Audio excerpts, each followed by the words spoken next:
Welcome to He Did This to Me, the sports talk show from a father and son who happen to be mostly optimistic Jets, Knicks, and Mets fans. My name is Nick, aka Goody, and with me is my old man, aka the big guy, Noel. And just like his name, all we do is win. Let's get to the show. It's time to begin. So yesterday we talk in the middle of the day, and I say it's 9/11. Yankees aren't good. The Mets aren't good.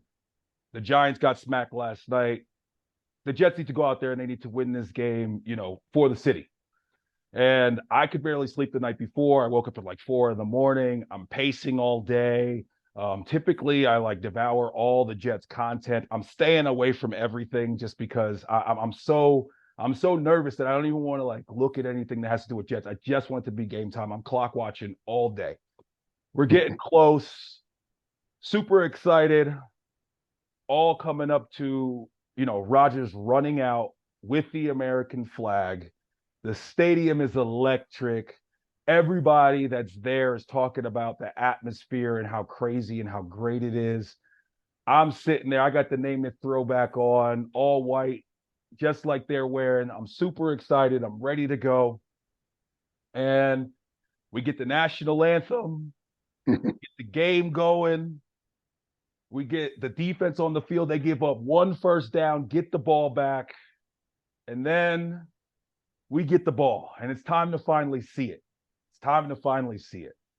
And 4 plays later, we all know what happened. Season-ending injury, torn Achilles for Rodgers. Over before it started. It's one of those things where you've always raised me to be a guy who's not one of those people who's, we're cursed and same old Jets. And it was interesting. I was saying to my wife as it was happening, he's talking to McEnroe. He's saying the same types of things that, my dad always says about we can get this all turned around. We got to get rid of that mindset. And then very quickly, A-Rod got to see exactly why we all feel that way sometimes. And it just gets harder and harder sometimes to keep your chin up. When it seems like over and over again we get the shit into the stick. But what were your thoughts on the beginning, A-Rod's injury, and what we're gonna do moving forward? Listen, come on. I was bummed. Everybody was bummed. How could I not be? I felt, it was devastating. Obviously head in hands, devastation, no crying, but definitely bummed out. But listen, man, you know me. I know that football is a game that injuries can happen at any time. For it to happen to him, of all people, 4 plays in is incredibly, incredibly difficult to deal with. But, there's nothing you can do about it. And I don't buy into the stupid curses line. That's foolishness. I don't buy into, I've read such ridiculous theories about this whole thing that they're just ridiculous. The guy got hurt.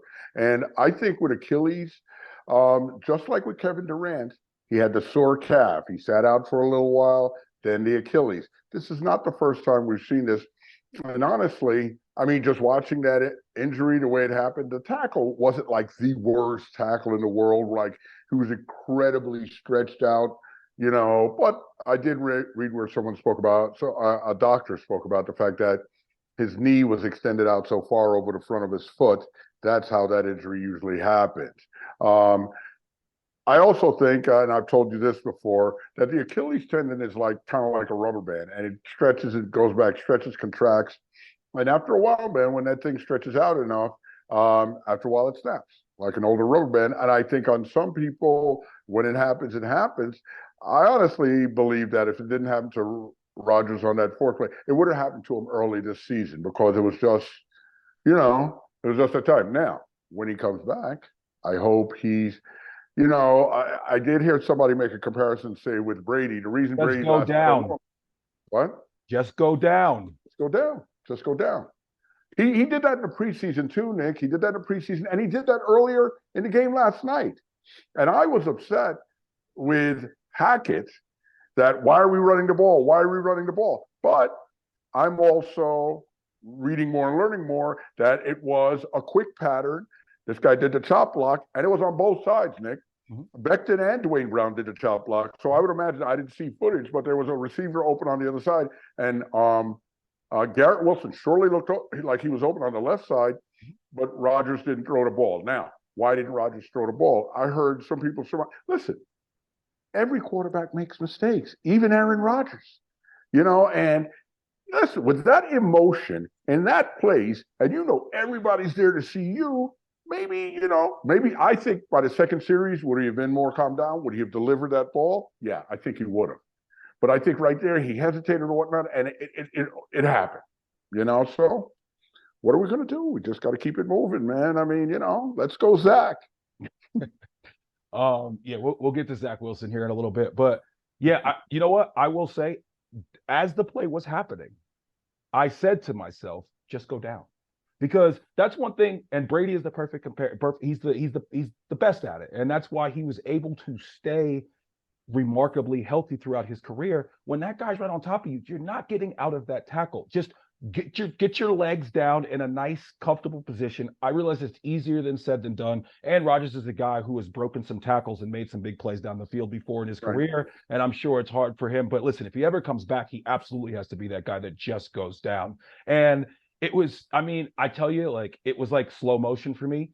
I said, just go down. And then I was keying on him. And I realized that he didn't pop right back up. I realized that first. And then I continued to look at him. And I saw him stand up, and I was like, okay. And then I saw him look over to the sideline and shake his head no. And he had that look on his face, and I'd be less nervous if he looked like he was in terrible pain. The fact that he just had that, like, 1,000-yard stare, like, and it reminded me of Kobe. It was the same similar when they stood up and they went to step and they just realized, like, oh no, this is not right. And so then once he got pulled out of the blue tent and had to hop onto the cart just to get back to the locker room. And then all the Twitter doctors started showing. And once the replay showed very closely the reverberation, as they say, up the calf, that's when you know that's it. That's it. So, I knew long before the game was even over. I swear, from the time that happened until, maybe midway through the third quarter, I don't think I, said a word. I just sat there and I just sat there, very solemn, obviously. But, what are you going to do? All these people looking to blame, like, the turf, this and that. Hey, should we have all grass turf? Sure. Is that possible at MetLife Stadium when you have a concert, a football game, a concert 3 nights in a row? I don't know the logistics of that. I'm not sure. But I also know that two other, there was 4 teams that played on there in 2 days, and there was one guy that got hurt. And if you look at the way he fell with his toe up underneath him like that right there, I think even if you got a perfect Achilles, like, you fall like that, it'll go bad, So I don't know if I'm not going to sit here and play the blame game about it was just, I forget the fault. It just fucking sucks. It just sucks. It sucks for Jets fans. It sucks for this guy who clearly put in all this work and was so excited about this opportunity, and this what happens to him. Like, I feel terrible for him. All the stories that have come out about him, looking at Garrett Wilson during halftime and saying, sorry, kid. Like, it just really sucks. It sucks for my fantasy team because I drafted him and I have Garrett Wilson. But no, just feel absolutely terrible and gutted for that guy. And it's just one of those things where you just keep I was explaining this to somebody yesterday, and I was saying, like, this is one of those things that now gets added to the list of probably for like the next 10 years of my life. I'll probably think about it at least like a couple times a day. And then it'll be something that just, like, it's always going to be there. Like, I'm always going to be like, yeah, remember back and we had all that hype and everything was looking so good. And then Ford plays it. It just seems like we keep having those types of stories attached to, our, not just the Jets, but our fandom in general. And it's just unfortunate. And, what are you going to do? We still got a lot of season to play. And the one, great thing to take from this is somehow, even with losing Aaron Rodgers on the 4th play, we were able to pull out a win. We were able to win a game against a team that won 13 games last team, that against a team that a lot of people are picking to go deep in the playoffs, if not get to the Super Bowl. And I mean, we would have beat them 35-13 if we had Aaron Rodgers. But even without him, the team was able to. I mean, I can't imagine with the way I felt. I can't imagine how they felt. So the fact that they were able to, rally and get together and figure out a way to pull out that game, that's definitely something to be optimistic about, moving forward. Oh, definitely. And listen, I was thrilled that they pulled out the win. I wanted to tell you a quick story that I read that's hilarious. Some bar in Green Bay that they're all pissed off about Aaron Rodgers. Did you read this? They're all pissed off with Aaron Rodgers. So they made a deal with their patronage. They said on nights of Jet games that if you come and the Jets lose, we pay your tab.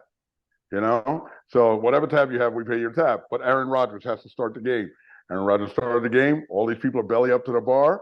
They're like, Aaron Rodgers goes down. Everybody's buying drinks. Oh, it's going to be great. It's going to be great. Then one guy who reported from there said that the whole bar was quiet and upset at the end of the game when Gippy ran it straight back into the end zone. Oh, I would have loved to have just walked into that bar with my Jets jersey on and just smiling and laughing at everybody. That would have been great. But listen, it's one of the toughest situations. This is much tougher than, what is that, Vinny in 90? What year was that? 99, I think 99. Yeah. And the fact that he was an on-field honorary captain that day, you do know that. I didn't know if you knew that. Obviously, you did not. I did. No, I did. Yeah. But it's just like, I mean, come on, man. Like, well, come on. You can't write this shit. You can't write it. You can't. It's right. like if you wrote this as a story, you'd be like, come on, nah. Right. It's too much. It's too much. It's too much. Right. But it happened. But like you say, I was thrilled that we could pull it out. I was thrilled with the defense, with how tough they played. There were a couple cracks, but nothing major. I think I told you, man. I think this guy, Josh Allen, I'm not ready to anoint him and put him on that high level of quarterbacks, man. He's too much of a swashbuckler. And he says after the game, I did it again. And he always says that. I got to tell you, if I'm a Buffalo Bills fan, I would be absolutely livid with that game because, come on, man. They went down. Zach Wilson comes in, and you let them beat you. And I'll be upset with the defense because, frankly, Zach Wilson drove him down the field and got it done when he had to. Not pretty, but it got done. Come on. That's the way it is. And like I say, in Zach, we trust. Well, listen, I know Zach is your guy. A lot of people are calling for us to go out and sign somebody. I'm hearing names like everything from Brady, which, supposedly is totally off the table, to, Jacoby Brissett, Carson Wentz, Matt Ryan. It sounds like you don't want any part of any of those guys. I don't. No. Brady's totally off the table. Secondly, I realize that if Brady wanted to come, if Brady was willing to come, listen. I remember back in the day, you said as a Knicks fan, you didn't want Jordan when that was a. That's right. That's right. You're Mr. I don't want them. But not Jordan or Brady. Come on, man. No, these are the guys who have been doing it to us now for however long. No, and also Brady is 45. Come on, stop. So we're going to get away from the 39-year-old guy to bring in a 45-year-old guy. Brady will come in and bust a hammy, and where are we then? No, I think you have to stick with Zach here simply because, first of all, if you don't, and I'm not even going to say you lose Zach, because that's not the issue. I think you stick with Zach because obviously, I like to think that they've seen some things over the OTAs and preseason that makes them feel better about this guy, and that they know the team feels better about him. Because if the team didn't feel better about him because they'd been seeing him like he'd been shitting the bed throughout the entire preseason and in camp, Saleh couldn't have made this decision. Okay, I don't believe he makes this decision just because him and Douglas love Zach and they want to justify him for the second pick. I think he makes this decision because he realizes that the team will get behind him, as Garrett Wilson did. And, they believe that Zach can do it. Now, I think they have to give Zach the right game plan. I want the Mark Sanchez game plan. But it doesn't, you know what, Nick? I'm starting to believe that just can't happen in today's NFL. They have to pass the ball. No, bullshit. They can run the ball. And listen, like you said, before Rodgers, even before 4 plays in, I was already saying, why just run the ball a little bit more. Like On the ball. if Brees is just taking the ball and running past everybody, let's make them stop him from doing that before we decide we need to throw on first and second down. And then throughout the game. But the thing is that I mean, you and I have been having this conversation. It seems like basically since like the unraveling of the franchise years, it seems like this is a consistent theme through different coaching staffs, through different GMs, different players and personnel. It seems like we just can't.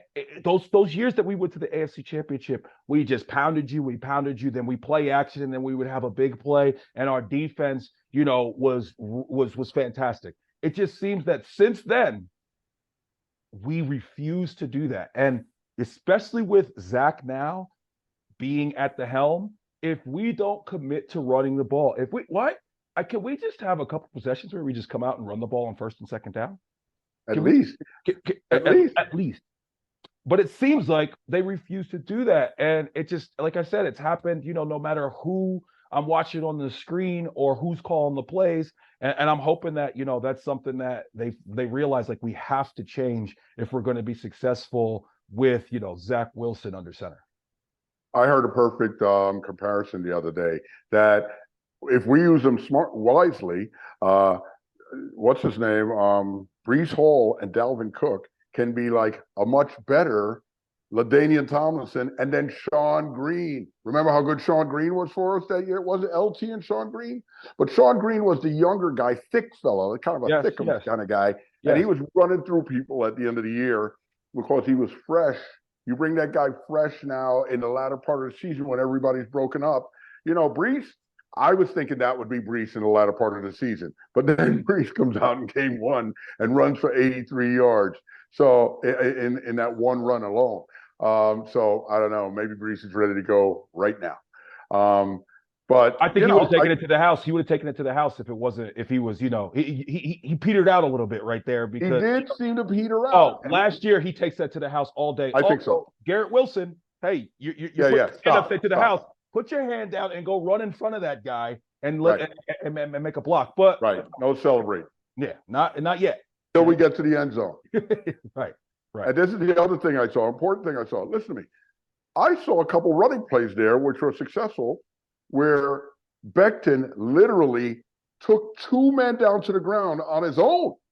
Okay? So with him and Elijah Vera talking, that was the other thing that was frustrating me. When we did run, quite a bit of the runs were to the left.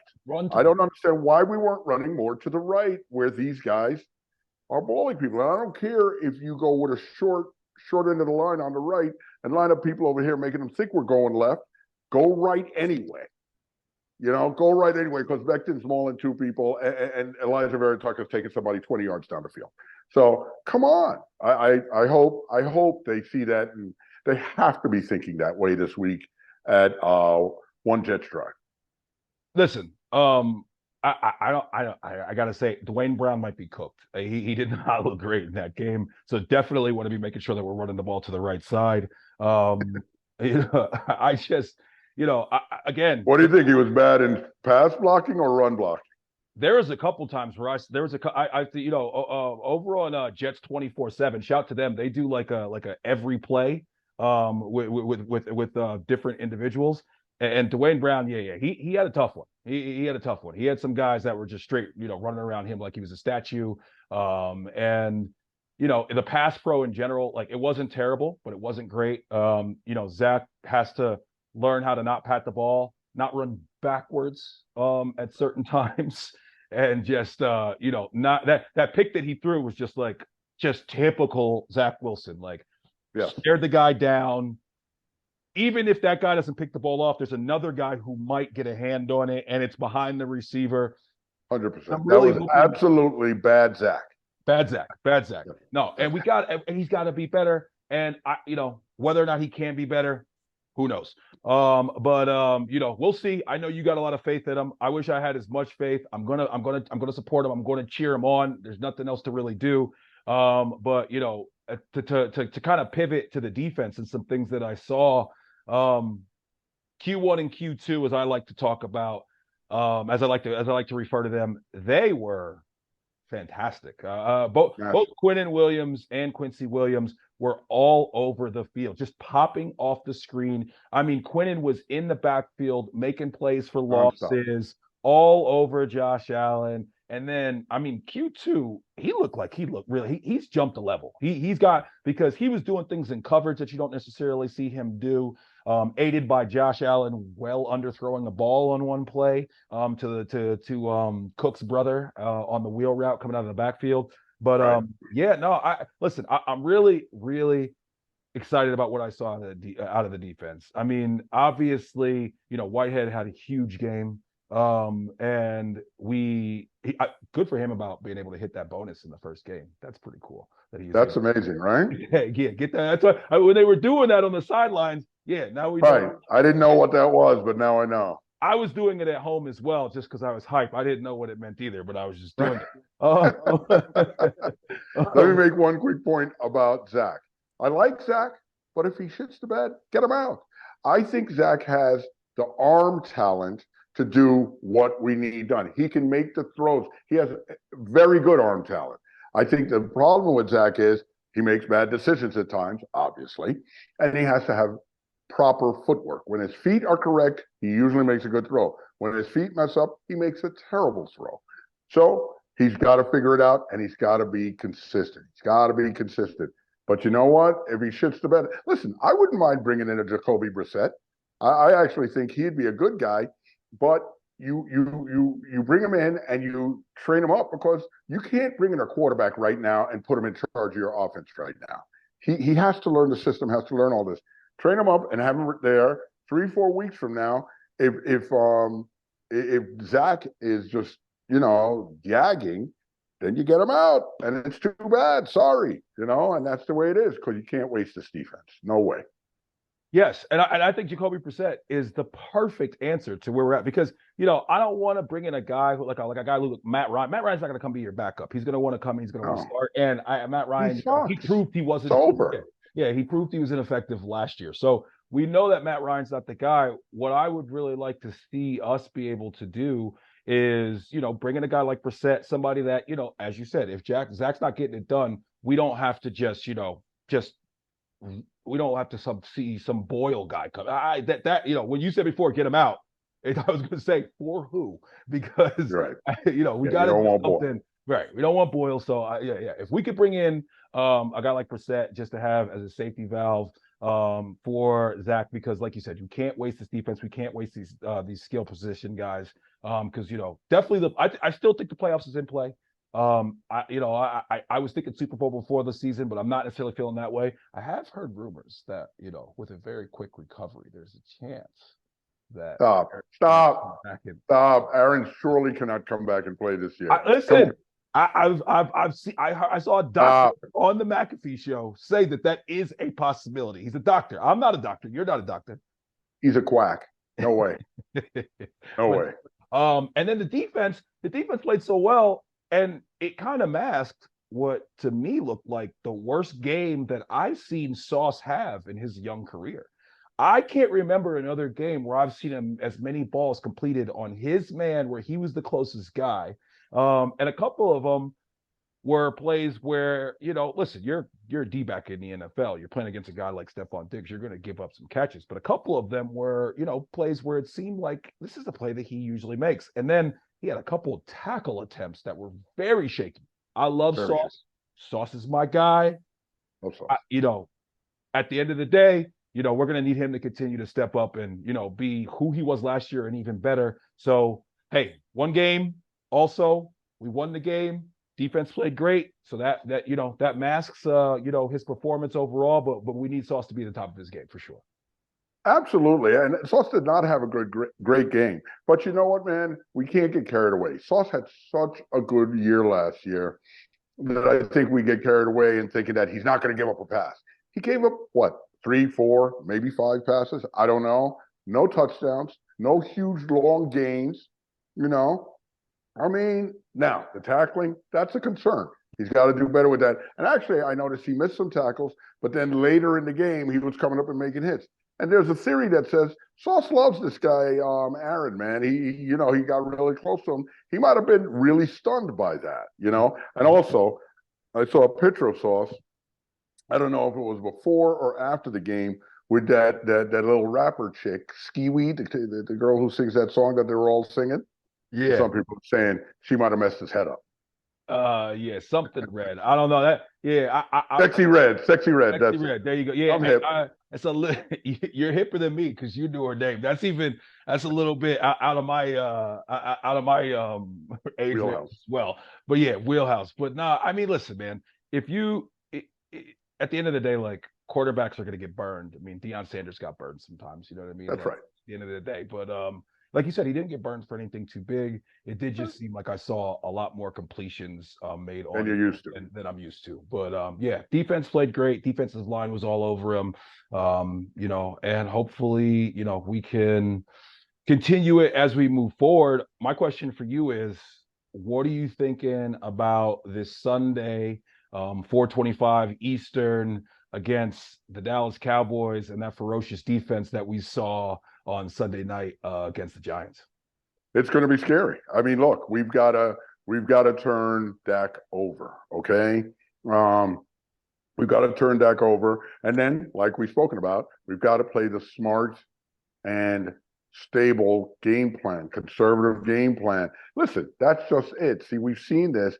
If you play a smart game plan, and then when you're ready, you play action fake and give Zach a little bit of time with Garrett out there. I think Zach can deliver a good long ball. But that's how we have to try to win this game. We can't go out there flinging it around the field. That's insanity, especially because Dallas's defense is very good. They have an amazing pass rush. Listen, Micah Parsons, everybody needs to be concerned about that guy. And then they're a turnover making machine, man. Who is it? Diggs, the defensive back for them. You got to be careful with him. I mean, throwing at him is at least like, it's like throwing at Sauce. You People got don't Gilmore on the other side. That's right. You got Stephon Gilmore on the other side.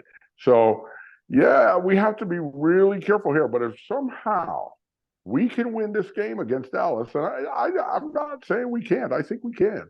But if we can win this game against Dallas, that puts us in a great position.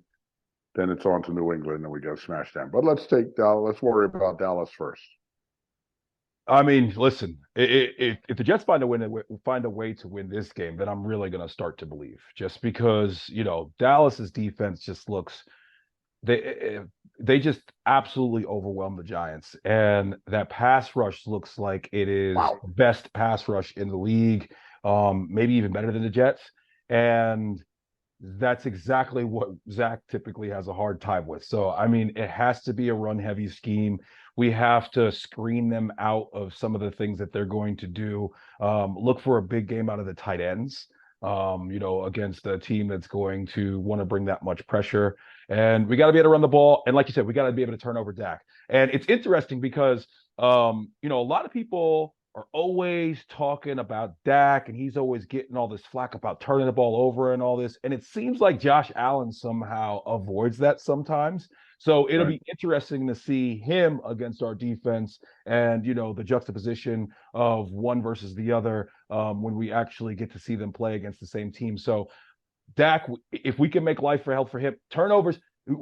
I don't know if our team, as currently constructed, can win a game where we don't win the turnover battle. And we're not going to get 4 and a punt return for a touchdown, every week. So we're going to have to be a little bit more sound, and we're going to have to put some more points on the board. We're going to have to figure out a way to put some more points on the board.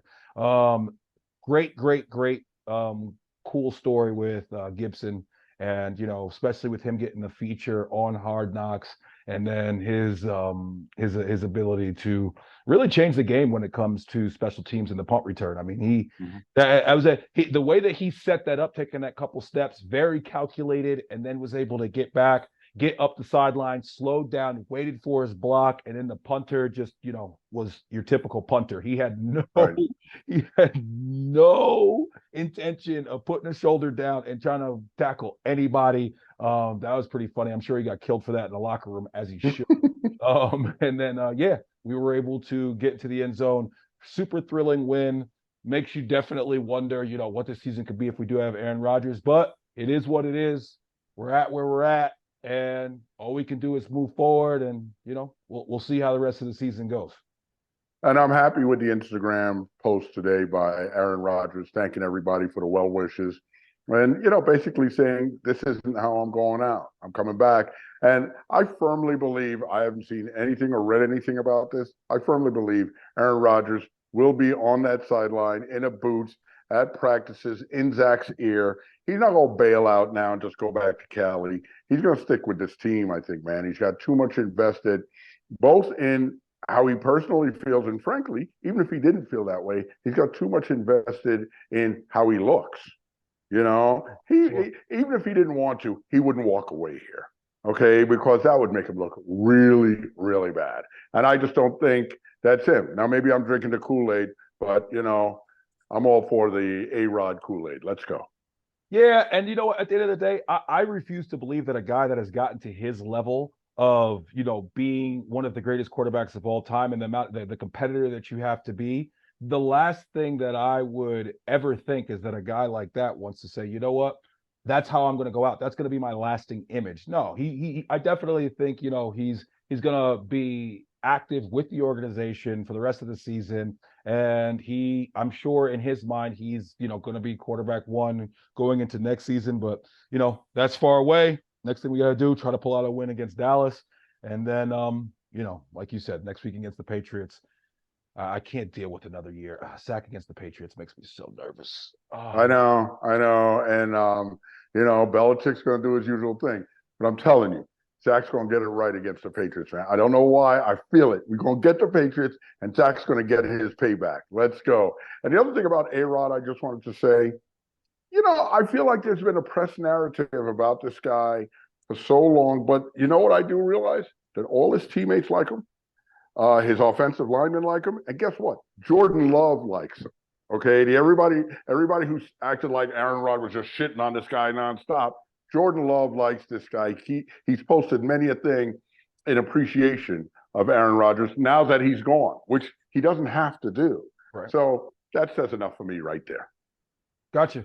Yeah, no, I totally agree with you on that. And I think a lot of that is, it's overstated. And I think some of the things that, he's done and said like away from football have probably, contributed to that a little bit. But listen, it just sucks, man. It really, really sucks that we don't get to see what this guy could do this year.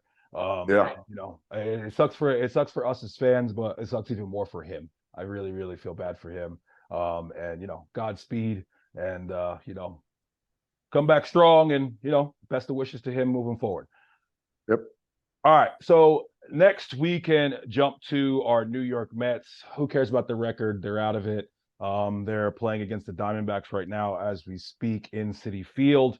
One thing that I did want to ask, just because he's had somewhat of an up and down campaign this year. But he's been the prospect that we've heard about forever, has definitely flashed certain times and given us lots of reason to be excited. But currently he's hitting 216 with a total of 23 home runs and 54 RBIs. Obviously hasn't played the entire season. But my question to you is, Francisco Alvarez, do you think that he is the long-time answer for the New York Metropolitans at catcher? I mean, I like Alvarez. I think he's a spunky guy. He's got a lot of juice, a lot of energy, and I love his bat. I love the way he could take it deep consistently. I think in a full season, he could easily be a 25, 30 home run a year guy. He needs a little more plate discipline. He needs to be a little better behind the plate at times. Sometimes I think the guy tries to throw to first base or tries to throw somebody out off of third base. Calm down with that. You throw too many balls into the outfield. Take it easy. Scale back. And as far as the at bat, I was really high on this guy early on. It seems that, as always, pitchers have gotten the book on him, and they're much better at getting him out. He has to adjust now, just as other hitters have had to adjust. And I think he will show that growth. I think, like it or not, as a catcher, man, listen, how many catchers are batting 290 and hitting 20-something home runs and doing it? There's just not a lot of catchers out here like that, okay? We're never going to have a catcher who can hit like Mike Piazza again, period. Okay, that's not going to happen.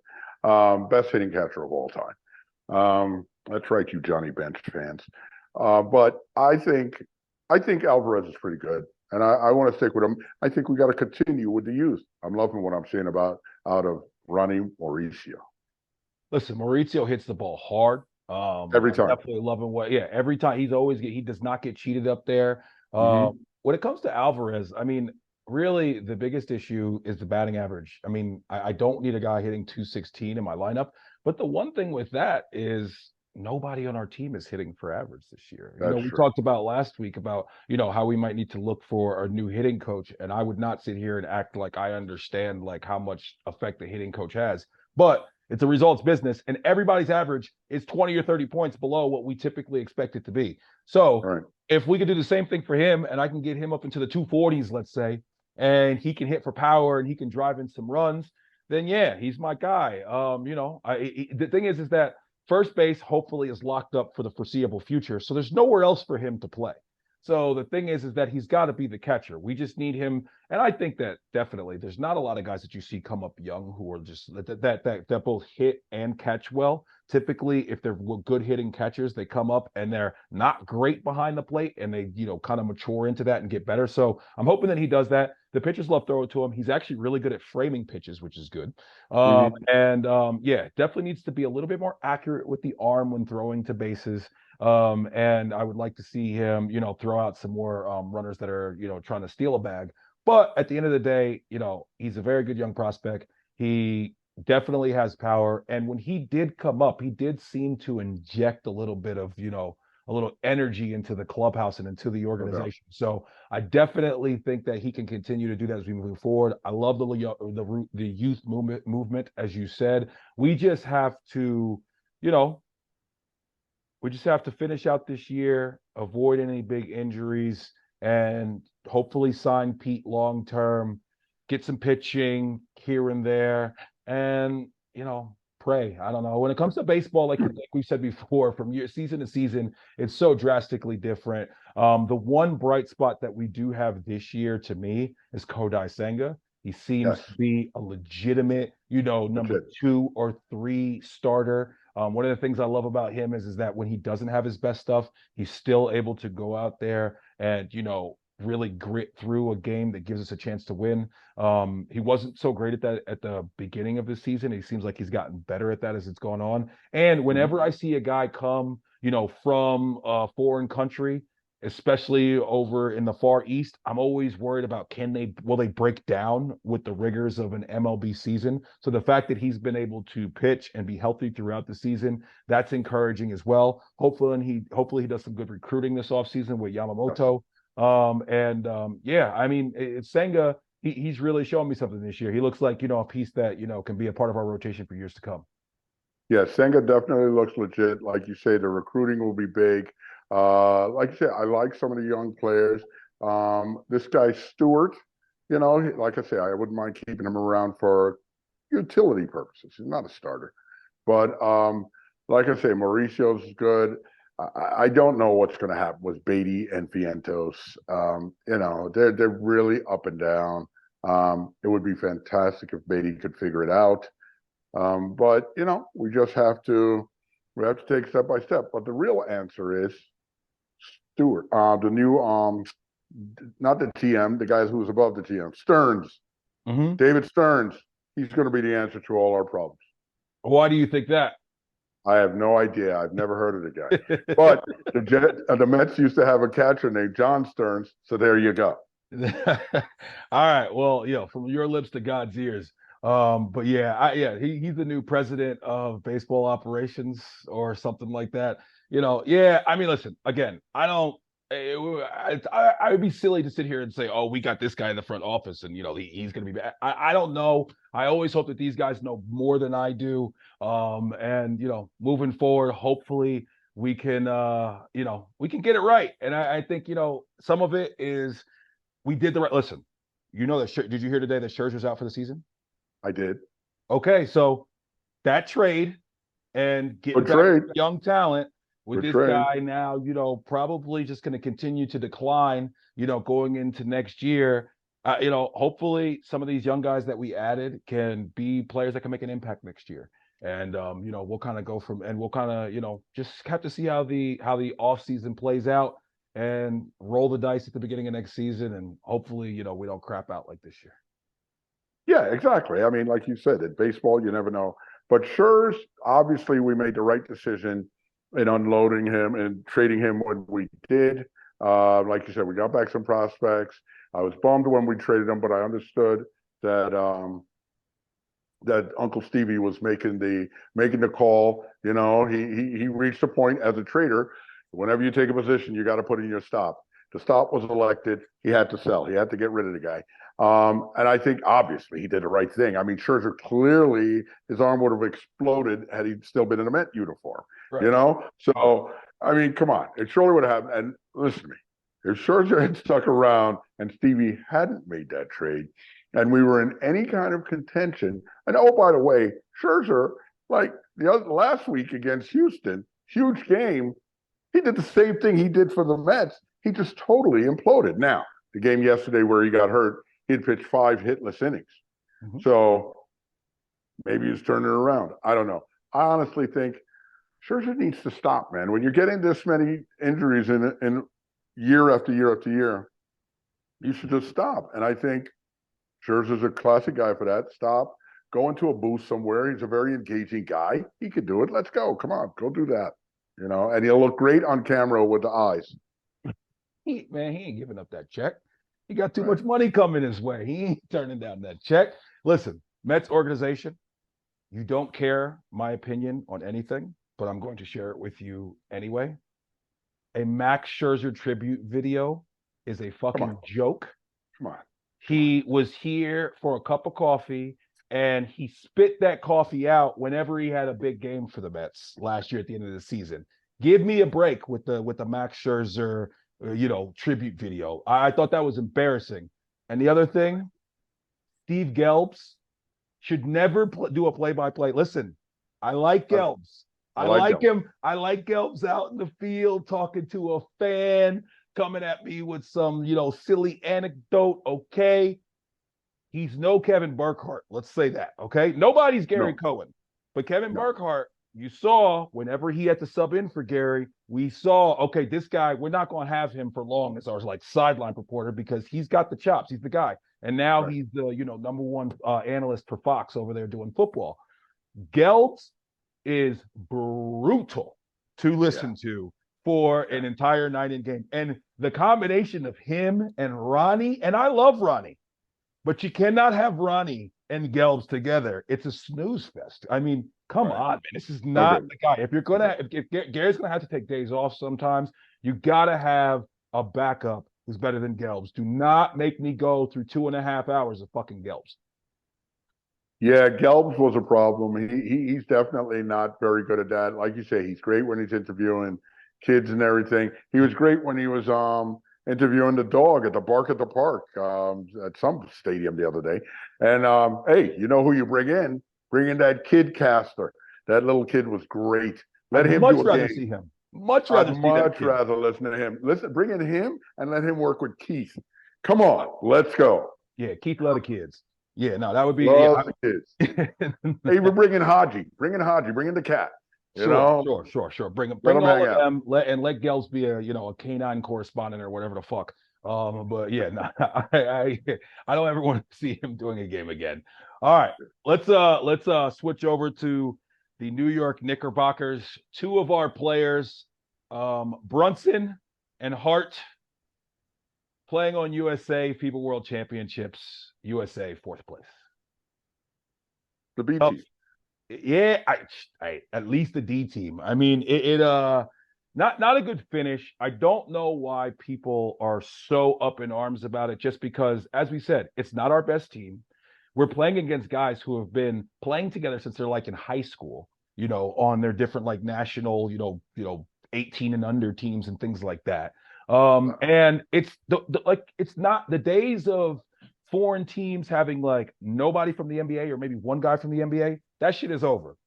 Those teams that are going to be in those last 4 or 5, they're going to have a few people that are NBA, legitimate NBA ball players, and especially with the different rules and the more contact where you can allow them to muck up the game a little bit more. If we don't have our top dogs, we're not going to consistently, just bust all these other teams' ass like we used to. No, but stop. We should have gotten at least we should have medaled. I mean, come on. Not winning it all is one thing, but we don't even medal. We lose in the bronze game to Canada, and Dylan Brooks goes off for 39. Stop. Come on. That can't happen. That cannot happen.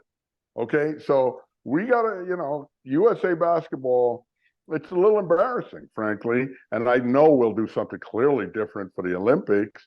But yeah, that was a piss poor showing, man. And everybody was screaming and raving about Jalen Brunson. And listen, I still love Jalen Brunson, but that was early on when we were playing them silly exhibition games against like Sisters of the Poor.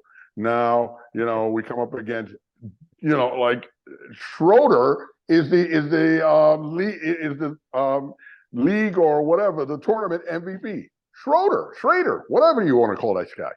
I mean, come on. We got beat by Germany. We got beat by like Schroeder and two Wagner brothers or something. Come on. That's insane. That can't happen, man. We got to do better. Steve Kerr, what's going on? You're the coach. And Van Gundy was there too, I think. He was an assistant. Should have let him take over. Van Gundy doesn't lose. All right, well, not really. Listen, at the end of the day, when you got Austin Reeves being, in the game at the end of the game, obviously we're not sending anywhere close to, our best players over there. So to me, like, yes, should we have medaled? I would have liked it if we medaled, especially when you got me waking up crazy early in the morning to watch some of these games. But at the end of the day, I think when we get to Paris, we'll bring out a much more formidable team, and we'll win the gold once again. But one things that I did see was, RJ played pretty well. RJ really had like 2 bad games during all of the international play for Canada. Other than those games, he averaged 20.8 points, had 52% shooting from the field. But similar to as a Knick, he mixes in a 1 in 10 every once in a while. So hopefully he continues to, get a little bit more confidence, from his performance. Brunson, like you said, everybody was talking about, how great he was as far as being his leadership and everything early on. And then, he did not have great games down the stretch in those last couple games. But yeah, it's hard though. And a lot of the games I saw that the way they're keying on Brunson, and he didn't have enough shooting around him to be able to kind of, make those guys spread out and let him operate the way that he likes to and get into the paint and do things. And the way that they collapse and play defense in the international game is a little bit different. So it wasn't as easy for him to do that, but would definitely, hope for us to finish, better than 4th. That's for sure. But it is what it is. We'll continue to see what USA basketball does moving forward. One of the things that I saw today was that the Knicks at one point were looking at acquiring Cam Payne, and then he just recently got released by the Spurs. So my question to you is, with Cam Payne now being a free agent, would you like to see the Knicks bring him in? There was a time in the playoffs a couple of years ago where I thought, hey, this guy looks pretty good. Then there was times when I saw this guy last season where I was like, this guy's a disaster. And I just didn't understand. It's like, is this the same guy? But, Cam Payne, I don't know. All that we have way too many lefties as it is. Okay. Now you're talking about bringing in another southpaw. Come on, stop. I think we can figure something else out. And it's Cam Payne. This may sound outrageous, but I like our guys. Is Cam Payne that much better than what's his name, my man Deuce? Bring Deuce off the bench for these few minutes to back up Brunson. We don't really need Cam Payne. I don't really want Cam Payne. I'm out on Cam Payne for a few reasons. I don't like his name. I don't like his face. And the other thing about him is, so we live in the Phoenix area, and we always go to the Knicks games whenever they come into town. I had to go to a game because my son won some contest at school where he got to be on the floor during the national anthem. So I had to go get there early and I got to watch the pregame routine. And Cam Payne has this pregame routine where he just I remember back in the day, even with him and Westbrook, he was always there, always had these silly choreographed dance. But yo, he did this super crazy elaborate dance where other guys are like shooting or warming up to play basketball, and he's doing this like elaborate dance routine. Keep that shit away from the Garden. I don't want to see that. Get it away. I don't want him. He's a low budget quickly. Like, what do I need this big headed dancing fool who's a low budget quickly on my team? That's the last thing I want. I don't want him. Keep him away. I don't want to hear about it. I get a backup power forward before we're good at guard, unless you can bring in a guy who's an impact player. Now, speaking of bringing in guys who are impact players, Bill Simmons has said that by this time next year, he believes that the Knicks will have one of Giannis, Donovan, or Embiid. We both have talked about last week, and we're both not fans of Embiid. Everybody wants Giannis, okay? I'll give up whatever for Giannis, pretty much. What about Donovan? Because Donovan Mitchell was a guy who, we wanted badly last offseason. And then I can remember you and I, talking shit about this guy, laughing at him during the playoffs when we brought it to him, and he didn't look great in that series against the Knicks. Obviously, he's grew up in Connecticut. He's a Knicks fan. He wants to be on the Knicks. That's clear. His dad works in the Mets organization. If we had to give up, say, Quickly, Grimes, and 2 firsts. Let's say they're protected. One's protected. One of the first is protected. Do you make that move for Donovan right now, if you could? I try to figure out something besides Grimes. I told you, I think Grimes is a great upside. I'd rather give up RJ. Keep Grimes. I'm telling you, RJ's going to end up being a better player. RJ's going to be the better player than Grimes in the long run. I think so. I like RJ. Seems like a nice guy. Like I said, he wants to be here. Seems like a nice guy. But he wants to be here. And I think we should, but I do think that he's a little robotic. Shout out to Godfrey Goodrich for that one. And I just think that I really think Grimes has a great upside. I would like Donovan Mitchell if you're not giving up too much. What you just said is not bad. Clearly, if we could get him and give up Grimes, I guess we'd have to make that. Maybe I'm wearing rose-colored glasses over Grimes, but I don't know. My guy of those three is clearly Giannis. I mean, everybody wants Giannis. You got to want Giannis. I don't want Embiid. He cries too much. Stop. I think you got to go. Listen, if you can get the right package for this guy, and listen, he can make the package better by telling Cleveland, "I'm not coming back. You might as well get a bag of balls for me right now because I'm not coming back." And make that public too. I'm going to enter free agency after the next season. To shame them into doing it, and that's what he's got to do. These conversations are happening in the off season. He's talking to people in the Knicks in the off season. Get it done, Allen Houston or whoever is up front. Whatever talking. Leon Rose. I know Leon Rose is up front, but Allen Houston has the air of some of these ex-players. He's recently removed. The guys respect Allen. Come on. We just got to get it done one way or another without giving up too much. Frankly, obviously we'll have to go something, but give him Deuce McBride if you have to. Keep Quickly. No, I'm just kidding. I don't know. Yeah, in a perfect world, sure, but I definitely think that they're going to be looking for a return at minimum, similar to what I just laid out. Man, you love Grimes. I like Grimes too, but saying that he's better than RJ, I think is kind of crazy. I mean, he's statistically. I say he's going to end up better than RJ, not better than him right now. Fair. At the end of the day, when we talk about this, when you're talking to me as I'm eating tapioca pudding, I'm going to say, see, didn't I tell you Grimes was the guy? I hope so. And I hope if that does happen, he's still on the Knicks. And I hope by that time we have enough money that I can pay somebody to feed you that tapioca pudding, so it's not me. Well, listen, I hope I'm not eating tapioca pudding and he's still on the Knicks, because that means I'm eating tapioca pudding in the next 5 to 10 years. No right, thanks. right. I think we can hold that off for a little bit longer than that, Okay, please. for sure. But yeah, no, I listen.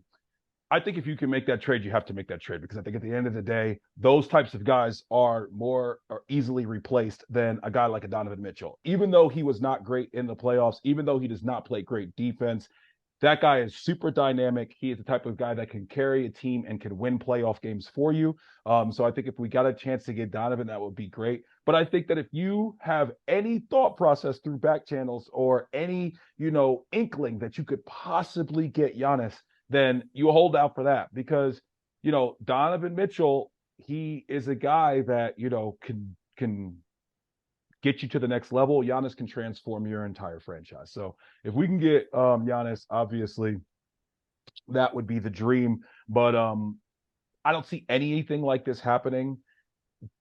At the earliest, maybe I could possibly see a guy like Donovan around the trade deadline if the Cavs suck, just trying to put some pressure and trying to get out of there, them realizing that, hey, like, we got to get something for them, and if we have an offer at that time, that's honestly probably the best scenario as far as like us giving up the least and getting back the most. But we'll see how that plays out. He wants to be here. A lot of people believe that he eventually will be here. Bill Simmons is definitely a guy who's typically somewhat in the know, so we'll see how it plays out. Got a trade scenario sent to me today by a friend. Shout out to John Moore, who threw this one at me. Zach LaVine to the Knicks for, say, like RJ, somebody else, and like you say, a pick or two. No? See, I like Zach LaVine because he can play the 2 or the 3. I mean, come on, man. Offensively, he's better than RJ. There's no doubt about that. What about defensively? Is he as good as RJ or better than RJ? He's a mediocre defender, but RJ sometimes is a mediocre defender. RJ's been Exactly. up. RJ's rookie year, he looked like he was going to be a plus defender, and it seems like Right. that seems like that's fallen off, since I then. think Zach LaVine, Not as consistent, at least. The thing about right. LaVine is this: LaVine gets nicked up. And that's the thing about LaVine, is LaVine finds a way to miss a few games here and there. He gets nicked up, and also LaVine's making big money. So like with Right. with our current, let's say that our big 3 is RJ, Julius, and Brunson. They have some of the 3 most team-friendly contracts that there is. With those 3, we can add another guy. You add Zach LaVine instead of RJ, and now the money gets a little funny as far as what Right. you can do is and I don't think that I just don't I think if you give up RJ and you bring in Zach LaVine, I don't think that gets us to the next step. I don't think, if we were able to bring in a guy like Zach LaVine in the offseason and not give up RJ, if we were able to bring him in for, a Quickly and a Grimes and things like that, then okay, adding him to the overall. But, I don't know. You seem a little down on RJ right now. No. I like RJ. But Can't tell. number one, I didn't. You don't pay me enough for me to be figuring out salary cap numbers. Okay, I'm a fan. I'm not a capologist. Okay, so I'm just throwing stuff out there, throwing shit against the wall and seeing what sticks. Like I say, I'm a fan. I like RJ. I really do. And I want to keep RJ. I will only give him up if I thought I was getting superior talent, like I think Zach LaVine can be. And Zach LaVine, I think, is average. Nick, he's averaging like 65 games a year. I really do believe that. I think I read that somewhere. So it's not like he's missing massive amounts of games. And I think we need some sort of really potent offensive force like that. Because as much as I like Jalen and Randall, having a guy who could truly slash like that and get to the basket and dunk it on people's heads would be a really nice addition to the team. RJ needs to do more of that. I think he can, but clearly he doesn't trust his handle enough, and probably for good reason. So, I mean, RJ, I like RJ, but if something better comes along, RJ might have to kick rocks. RJ's my guy. I like RJ. He's my guy. I think that he's going to level up this year. I think he's going to go to a slightly higher level. That handle, like you said, that's the biggest thing. He's got to tighten up his handle. If he could tighten up his handle and be able to dribble in traffic a little bit more, and then sometimes when he doesn't have, because he doesn't have, as we talked about last week, he's not an explosive athlete. He can get up there a little bit, but there's times where he just needs to pull up and shoot that little short shot. Hit your fucking free throws, RJ. Please, I need you to be an 80% free throw shooter this year. And he had a game. He had some really ugly games from the free throw line for Team Canada. So Yes. between now and then, I need you. I don't know. Figure it out. Figure something out. Be a better free throw shooter. I need that for sure. Yes, agreed. So the last thing, in our etc. I got to thinking today, and I just when it comes to this year in New York sports 2023, fuck this year, man. Going back to the end of the Knicks season, Knicks are going along. Julius Randle's playing the best basketball that we've seen him play in a few years. He's looking great. He's on his way to another All-Star and All-NBA season. And he comes down on Bam Adebayo's foot and bad sprain, grade 3. He's out, for the rest of the season, does what he has to do, gets back for the playoffs. We win the first round. And then in the first round, he sprains his ankle again, misses game 1 against Miami, which we lost a close one, and came back and never really looked like he was the same. And then right after that, we got the World Baseball Classic. We got our highest played closer in Major League Baseball. I got to get into the stadium last year and see, him come out against the Dodgers, and got to see, the trumpets and that whole thing, super electric. And he goes to the World Baseball Classic, jumps up and down celebrating, world-class athlete, lands on the ground and his foot's pointing the wrong way. Busts up his knee. His whole knee goes kerblooey right there on the field. And as with it goes, the Mets season, and basically we were never able to recover from that. Definitely that trickle down when it comes to the bullpen was something that we saw from the very beginning. And then after that, now we get some optimism with the Jets getting Aaron Rodgers. It's, the most anticipation for a season that we've ever had. And 4 plays into his career, Aaron Rodgers snaps his Achilles, or at least tears his Achilles, and that all goes down. And at this point, it's just like, can 2023 be over? I mean, like I said before, you've always, told me and taught me not to be the guy who believes in curses and things like that. And, the last 20 years for all 3 of these organizations, Knicks, Jets, Mets, has been extremely tough. We haven't just been bad, we've been laughing stocks. And I'm having a tough time at the moment, big guy. I'm having a tough time at the moment right now, just, feeling a little bit snake bitten as a fan of these 3 teams. I'm just ready for this year to be over. I get it. I mean, it's tough. It's really tough. I don't believe in curses. Take a moment, dry your tears, call the ambulance, and suck it up, buttercup. I mean, listen, this is what it is. This is real life. I'm not happy about it. I'm disgusted by it. I'm sad.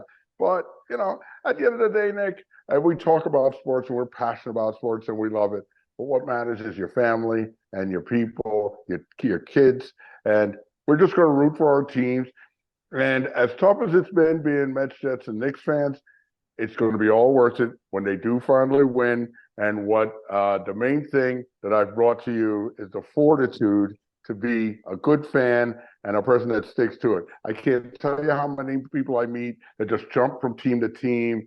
And I really get disgusted by fans of our teams who spend their time just basically downing the team and saying, I told you, when they don't do well. It's not about that. It's about, because to me, that you're not enjoying the journey. And we have to enjoy the journey. And hopefully, when that day comes, we'll all be ready and we'll all be thrilled, But until then, I got to take my little victories and listen, the things that hurt, they hurt. But, what are you going to do? Keep moving, right? One foot in front of the other. I hear you, big guy. You're eternally positive, and no, I needed to hear that. You got me. You got my mind right. It's tough, but like you said, all we can do is put one foot in front of the other. Well, That's right. yeah, thank you once again for tuning in to He Did This to Me. You can catch us every Thursday on YouTube or wherever you find your podcast. Please like and subscribe, and you can follow us on all socials at he_did this to me. Love you, big guy. Love you, kid.